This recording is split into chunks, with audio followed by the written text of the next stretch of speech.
Phone tapping కేసులో తుది chargesheet దాఖలుకు SIT అధికారులు కసరత్తు చేస్తున్నారు. నిందితుల పాత్రకు సంబంధించిన సాక్ష్యాధారాలను పక్కాగా సేకరిస్తున్నారు. ఈ క్రమంలోనే సీనియర్ ఐఏఎస్ అధికారి తెలంగాణ మాజీ సీఎస్ సోమేష్ కుమార్ పేరు నిందితుల జాబితాలో వస్తున్నట్లు తెలుస్తోంది.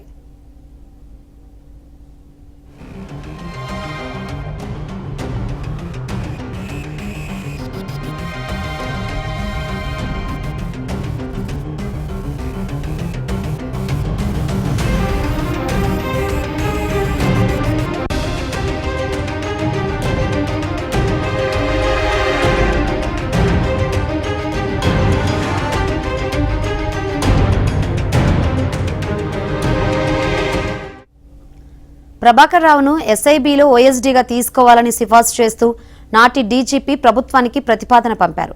ప్రభాకర్ రావును పోలీస్ శాఖలో అప్పటి వరకు లేని ఓ కొత్త పోస్టులో నియమిస్తున్నట్లు నాటి ప్రభుత్వ ప్రధాన కార్యదర్శి సోమేష్ కుమార్ ఉత్తర్వులు జారీ చేశారు. ట్యాపింగ్ నేరంలో సోమేష్ కూడా పాత్రధారి అనే విషయాన్ని నిర్ధారించడానికి ఆ ఉత్తర్వే సిట్ అధికారులకు ఆయుధంగా మారినట్లు సమాచారం.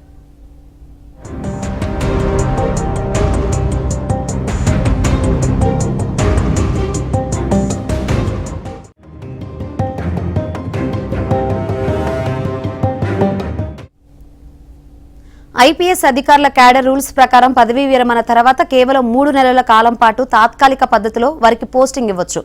అలా కాకుండా ప్రభాకర్ రావును 3 ఏళ్ల కాలానికి చీఫ్ ఆఫ్ ఆపరేషన్స్ గా నియమించడం ఐపీఎస్ క్యాడర్ రూల్స్ కు వ్యతిరేకమని, ఆ ఉత్తర్వులు వివాదాస్పదమని సిట్ అధికారులు దర్యాప్తులో గుర్తించారు.